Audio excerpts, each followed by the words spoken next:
Hey! Alright y'all, welcome back to the Snake Eyes to the Dollar channel. This is your boy Snake Eyes. Obviously, before we get started with today's video, I need y'all to do a few things for you. Like, comment, subscribe, fire, kick all y'all asses. No, I'm just playing. I already know I do already. Follow both my social medias. My Twitter's gonna be SnakeEyes_dollar, and my Instagram is gonna be all lowercase SnakeEyes_W dollar. Alright? So, the previous video that we did was the problem with Chloe, and we talked about her album Pieces, what went wrong with the rollout, what was wrong with it musically. So we're going to kind of have a conversation today about Sofaygo. Now, I am a fan of Sofaygo. I first got introduced to him through his song Knock Knock, produced by Lil Tecca, and then I just kind of started digging into his discography, and his unreleased stuff was pretty good, to say the least. My favorite song from Sofaygo is Applause. He got some other good ones like Every Day, Let the Girls Slay. I like Gear 2. And then some recent stuff, Price, really like the unreleased version, to be honest. And the reason for that, it basically sounds like, because technically speaking, Price got leaked. Price was leaked before it actually became an official song that was released on streaming platforms, that was put on his album Pink Hearts. But the album version just sounds like it just took a lot of the stuff out. Like, it's supposed to be explicit, but it just sounds censored. So I don't really like the album version of it. I understand why they did it, because it got leaked, so they wanted to try to make it a difference. But if you're going to release a song, in my opinion, you just need to release the entire song as it is, versus you just chopping it up, and what you're really doing, you're really messing it up. But anyway, just moving forward with that. So Sofaygo's career at this point in time is a little bit concerning. His album did not even chart on the billboards, and on top of that, he took a year and a half to put out an album, to put out really a solid amount of music anyway. And then, you know, it's a Travis Scott thing where, you know, he signed to Travis Scott. Some people were for it, other people were kind of like, well, it's, you know, the brands and the style of music doesn't necessarily align. I'll dig into that later into this video. And then another thing is, it's like, he promised, well, okay, you know what, I'm just going to get into it. So, he promised his fans afterwards. So, after the album didn't do well, the first thing that he did that was definitely not an appropriate response, but it's understandable because you're frustrated. When you're frustrated, you're not going to be thinking clearly. So, social media people were saying, I miss the old Sofaygo. So, we'll talk about Pink Hearts, so to kind of give you guys a little bit of background of what took place. So, once again, Pink Hearts failed to even chart on Billboard. I don't think it even sold 10,000 copies, right? So, and then, my honest opinion about the album, it was one of my favorite albums of the year. I gave it an 8 out of 10. I thought it was really good. Really disappointed they changed the price, but I liked Me Too. I definitely liked Hell Yeah. Kind of grew on me a little bit. In the beginning, I was like, it's alright. But then, like, the song kind of grew on me. I thought him and Ken Carson did a great job together. People were saying that Ken Carson washed Sofaygo. I disagree. I thought both styles complemented each other well. And then that's pretty much it. Like, I thought Transparency was alright. Stay Awake with Lil Uzi was decent. But honestly, in my opinion, the standout tracks for me was Hell Yeah, Me Too. And I think that's pretty much it. So, I gave it rated out of 8 out of 10. His fans didn't like it because of the fact that it was too much.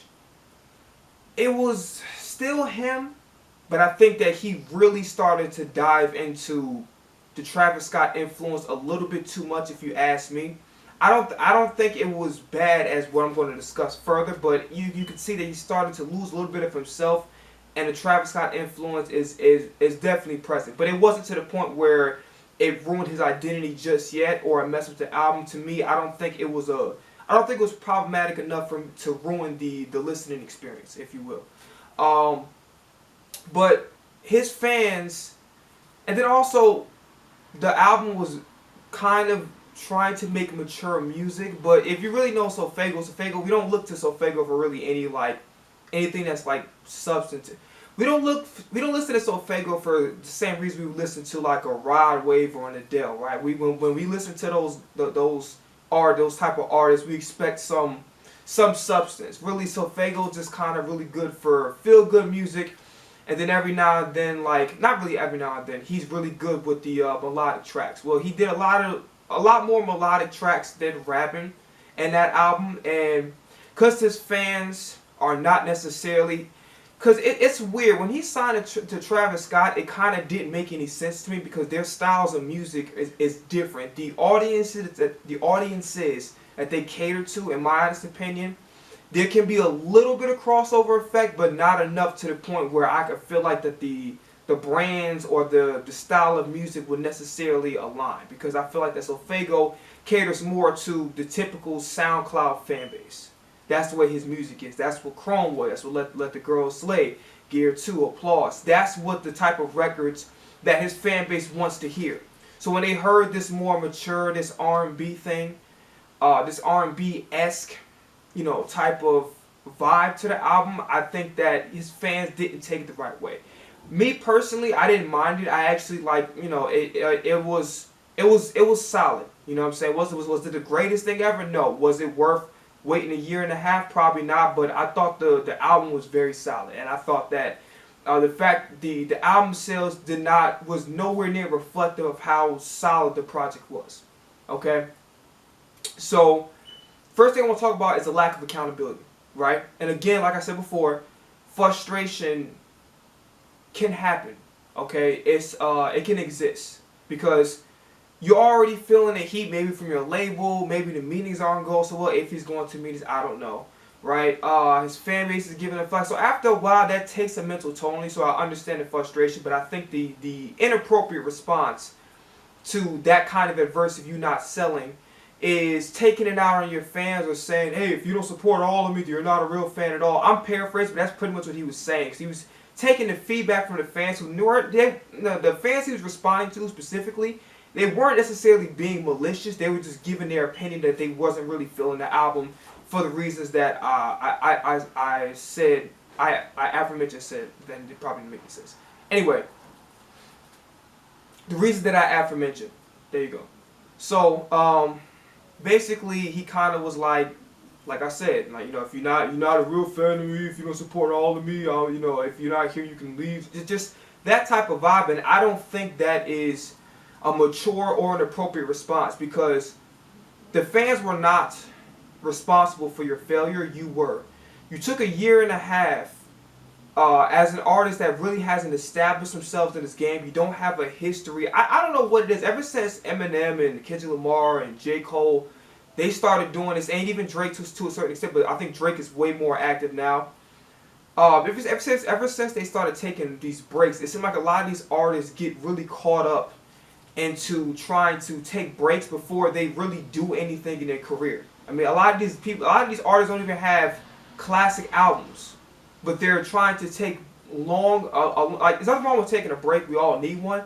But if you're taking a very long break, 6 months to a year, when your career barely gets off the ground, or maybe you get a little bit of praise for an album, but you haven't entered into the legendary status. You still have to keep working. There's still work to be done. So I don't understand what is it with these artists that think that they could be Eminem or all those other artists I mentioned and try to take those guys have years on top of years on top of years of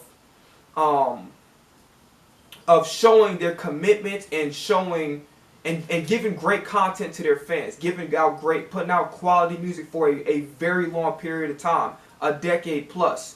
But a lot of these artists, for some odd reason, seem to overlook that. I think they can do the same thing, that they don't have to market their music. They don't have to spend time on a rollout. It's just, they don't have to release music on a consistent basis. They're not required to do that. I don't understand where that sense of entitlement comes from. And you basically are just kind of shooting yourself in the foot and pretty much flush your career down the toilet before it even gets started. So he's blaming the wrong people, right? And he's responding to things that really don't need to be responded to because these comments that he's responding to, they're not malicious. The backlash he's getting is maybe he's getting some malicious ones, but the ones that he's focusing his attention on, they're just merely opinions, right? And then the room is saying, hey, listen, you know, we're kind of tired of you. You're not releasing music you're supposed to. And on top of that, you're giving us an album that with a particular sound that we're not quite looking for from you. Okay? So his response was all wrong. And then to make matters worse, you know, he decides to release a 2-pack after this. I don't even care. I didn't even write down what the name of the songs because they were just so kind of underwhelming to the point it wasn't even. I didn't even care to like write it down or remember what the songs were. But you know, first off, you shouldn't be releasing a 2-pack regardless, especially after you're not on a roll musically, okay? Now again, I'm one of the few, I'm one of the few, like the majority of his audience in general doesn't really like the album, but the ones that just like, I wouldn't call myself a hardcore Sofaygo fan, but I am a fan, but his hardcore audience don't want that particular sound from him. So when you kind of just release a 2-pack as if you've been consistently putting out hits, or you've been consistently making music that the general room, your hardcore audience is messing with, it really doesn't make any sense. I don't know why this needed to be done as if this was going to reverse the damage. So somebody on Sofaygo's team, I don't know who it is, basically said that they were independent. I don't think the only independent artist I know that got on a Jimmy Kimmel thing, which was the only independent artist that I know that got on. Maybe Chance the Rapper did, but he kind of was signed. He signed a distribution deal with Apple, so he's technically not independent. But the only other one I would personally know, 'cause I never seen Chance the Rapper on a Jimmy Kimmel show, but I'm assuming that because he was big at one point in time, roughly 2014, 2015, 2016, somewhere within those 3 years, he had to be on Jimmy Kimmel at least once. I can almost guarantee it, but don't quote me on that because I never seen it. But he was big enough to be able to come on that show. So Sofaygo's buzz is not quite big enough, and his status in the industry is not quite big enough for him to get a Jimmy Kimmel appearance by himself. And needless to say, the performance wasn't good. Very, very mediocre singing. It just sounded like somebody like that couldn't sing, that just was like drunk and like. But at the end of the day, it's okay. So Sofaygo's not really a singer anyway. He's more so of a melodic rapper who knows how to use his vocals, if that makes sense. But I don't consider him a singer, so I was just like, you know, whatever. Like it's like you know, it's one of those things you kind of just laugh about and you just move on. It's like, okay, well, he definitely has talent. It's just that singing just not really it like that. And then also the smoking thing has everything to do with that as well. That's why you gotta take care of your vocals if you're a singer. Okay. So moving on from that, just long story short, you don't get the status that Travis Scott get. You don't get a Jimmy Kimmel appearance based on where you're at.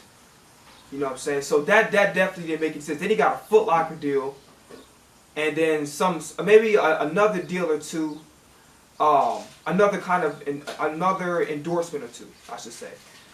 So he didn't get that purely on his own. He got it because of Travis Scott and the Cactus Jack branding that comes associated with it. Okay, so and then also, let's just say for instance, which is clearly not the case. Let's say for instance he was independent, because what I think happened is, I don't think there was. It could have been because of the Astroworld incident, or because of the fact that, you know, Sofaygo hasn't really hit the ground running like that. I don't think they put a lot of promotion and a lot of resources into really pushing and marketing this project as much as it could have been. That's what I think happened. And then it was like if I didn't mention this already, it was like this weird ass unfollowing back and forth. That I tried to look it up, and I think I watched the Bobbleland video to get an explanation of what could have happened.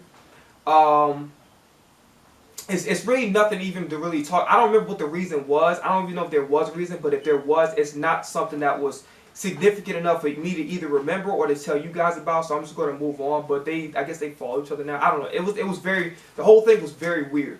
Maybe he was frustrated because of, you know, the Astroworld incident preventing him. Because here's the thing too. Part of it you could blame on Sofaygo, and I think the blame definitely goes on him because it's his career. He's an artist. You gotta understand what your audience wants, and you got to be able to provide that. On the other end of the spectrum, you really don't know what's going on in these contracts and the stipulations that's inside of them when they sign on that dotted line. And maybe contractually they're obligated to hold off their release until the label says, okay, I'm a green light, you can go. You understand where I'm coming from? So the independent argument goes out the window, because at the end of the day, regardless, his fan base feels a particular type of way about him, and deservedly so, because he hasn't been stepping up and showing that he wants to have a career, or wants to have a career that's going to last for a very long period of time. Okay? And how do you show that? Well, part of it is actually consistently feeding your audience the music, and don't make them wait so damn long for it. Or if there happen to be interference, maybe you don't have to like spill all the beans about what is necessarily taking place. But at the same time, some kind of explanation needs to be known, instead of just kind of just going like MIA. Just like, hey, listen, y'all, I'm dealing with legal issues. Contractually, I'm kind of like backed up right now. You could give your fans something. That way you're just not leaving them in the dark. It's basically, because what is coming off, you're giving your fans the Frank Ocean treatment. Like, yo, I do what I want to do and I don't give a damn, right? And then I would talk about Frank Ocean, but I don't listen to his music anyway, so I honestly could care less. Like, but I got to give it to Frank Ocean fans. Like, I hope that when I get big and I get my foot in it, I hope they just as loyal. I would never do my fans dirty like Frank Ocean, but I hope they just as loyal and as patient as Frank Ocean fan. Because I swear, this man be treating them like shit. He's finessed it in the industry. He went through some stuff with his brother dying. I don't have, I wish that on nobody, nor can I really relate to that, God forbid. But mental health is a thing, and I respect it. But at some point in time, it's like you got to move past that, and you kind of have to look at the person for what they are. And he basically just don't give. I don't know if he just doesn't give a damn about music in general, but he's not doing a great job of showing that he appreciates his fans, to say the least. So moving on from Frank Ocean, it's not about him. I don't listen to this music anyway. So I honestly could care less about what he's doing and what he's not doing. It was a battle between Yeats and Sofaygo, because who's going to be the king of the underground, right? Now, in the beginning, I said Yeats was ass. Yeats not ass. I like the direction he's going. I think he's very unique. I think the Playboi Carti comparisons are a little bit too extra. If anything, if you ask me, I think he's more similar to Young Thug than he is to Playboi Carti. As far as like the how he manipulates his voice to different vocal inflections. But I actually respect Yeats' artistry, and I actually like some of the songs. I'm not gonna lie, I play Big Tonka like about 30 times a day, and like we just be dancing to it. So I respect Yeats. I was wrong. He's not ass. I just like it took me a while to kind of understand his style of music and kind of just really vibe with it. Now overall, do I think he's amazing? No. Yeats sometimes has a tendency, okay, he'll have like 2 or 3 good songs in the upper leg, the beginning of his project, then the rest will just be like either mid or mediocre. Okay, so he's not, like, I'm not completely sold on Yeat, but Yeat is much better than ass. We'll put it that way, okay? Sean C said that he's better than Travis Scott. Hell no. Like, the Travis Scott's records are far... Yeah, you could argue that Yeat's a better rapper than Travis Scott, even though neither one of them are really rappers in that sense. But musically, Travis Scott is far superior than Yeat, period. I don't think any track of his matches up with the Butterfly Effect. That's the name of the song. Doesn't match up with No Bystanders, Through the Late Night with Kid Cudi. None of those records that Yeat has matches to that level. So that's the... Sean C was absolutely wrong about that, but it is his opinion. He's not wrong. So moving on from that, because we're talking about Sofaygo. I just kind of... So, there was a battle between those two. Now, if it was me, and I'm in Sofaygo's position, I'm leaving no doubt in mind. It's kind of like Michael Jordan and Clyde Drexler, right? So it's like, these two are very similar to the way they play. Okay, who the best shooting guard in the league? Who the best player in the league? Michael Jordan made it his business to let the whole world know, Clyde Drexler's not better than me. I'm the best player in this league. And he showed that by whooping his ass in the NBA Finals. In this case, between Sofaygo and Yeat, if I'm Sofaygo, I'm going to leave no doubt in my mind. I'm going to create music so damn good. I'm going to be just really just on it to let people know that, hey, maybe I don't have, maybe it's not a beef, you know what I'm saying? But at the end of the day, the industry is competitive, and I'm gonna let people know, listen, ain't no yeet conversation. I'm that nigga. You know, you understand where I'm coming from? It's like I'm gonna leave such a lasting impression on my fans' mind and on the whole world's mind to let this person know that, hey, don't ever compare nobody to me. I'm definitely at the top. There's no discussion. There's nobody that's even close to my level. That's just how I operate. But Sofaygo just took his foot off the gas, in my opinion. I think he had a little bit more of a head start when it comes to getting musically the attention. I think Sofaygo is definitely much more talented than Yeet. I don't think that's even a conversation to be had. Some are going to argue Yeet's more talented than Sofaygo. Hell no. But Sofaygo is definitely more talented. Okay?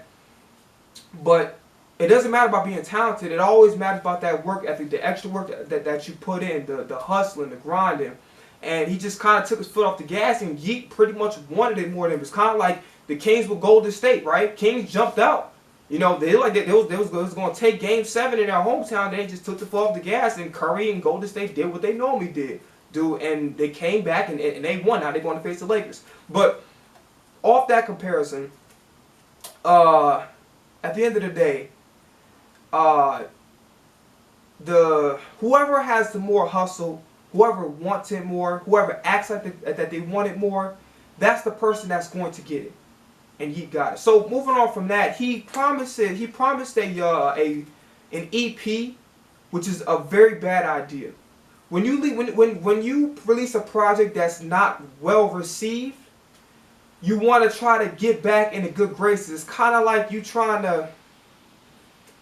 This is the equivalent of you breaking up with a girl that y'all been having some time for, y'all been with each other for some time, and you did something right, like you cheated on her, and you had a baby with this girl, right?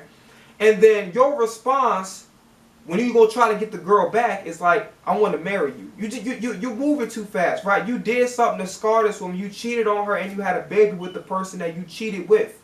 So you trying to say, oh, I want to marry you, as if what the damage you done wasn't traumatizing. It wasn't as bad as you trying to make it out to be. It is bad, right? When you leave a project that, didn't even chart on Billboard, the fans not rocking with you like that right now. So you need to kind of get back in their good graces. So you need to, the correct move to make is to start releasing music on a regular basis. No 2-packs, just put out a single every 2 weeks. And if you're not putting out a single every 2 weeks, just make it, okay, the first 2 weeks I'm going to have my own single. The next 2 weeks I'm going to be a feature on a song, right? But you got to start getting active again. Alright, you can't just want 6-packs if you don't even know how to lift weights or deadlift or bench or do none of that. You understand where I'm coming from? So you got to ease your way back into it.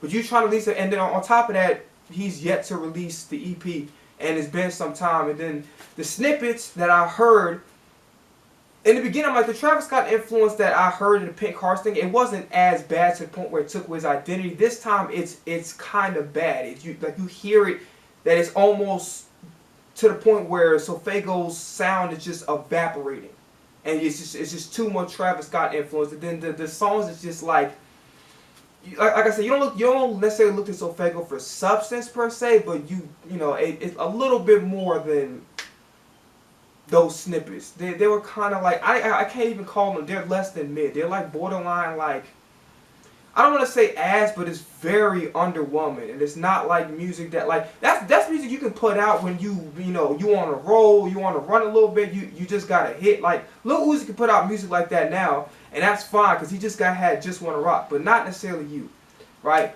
That's pretty much it.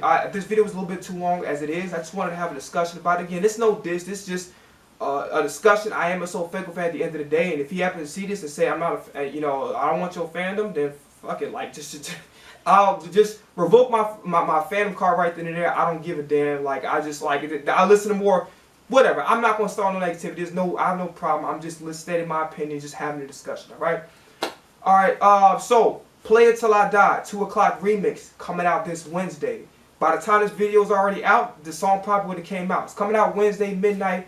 Go pre-save it right now. Matter of fact, you probably won't even have a chance to pre-save it. It's gonna be out on all streaming platforms on Wednesday. Okay. If you haven't listened to Lewd Activity, that's still out. Jumbotron Shit Pop Remix. Still got my music, The One and Lost Cause. If y'all haven't done that, stream that already. Moving forward, the Kehlani project is still in the works. It may not come out this week. Maybe next week will probably be the time that it officially releases. I will start filming it this week though. And then I gotta get with y'all because I said it's gonna be like a short, very short, maybe 5 to 10 minutes recap of the draft. And we had a hell of a draft, y'all. Hell of a draft. Honestly, my week was kind of not great, but that was seeing Howie Roseman piss off every GM in the NFL made my entire week, and everybody said Super Bowl run's gonna be done. The way we drafted, far from it. Alright, I'm out of here. Brother got big dreams but don't have a big bank account. Make sure y'all donate and that GoFundMe link down in the description. Alright, I'm out of here. Peace. Alright.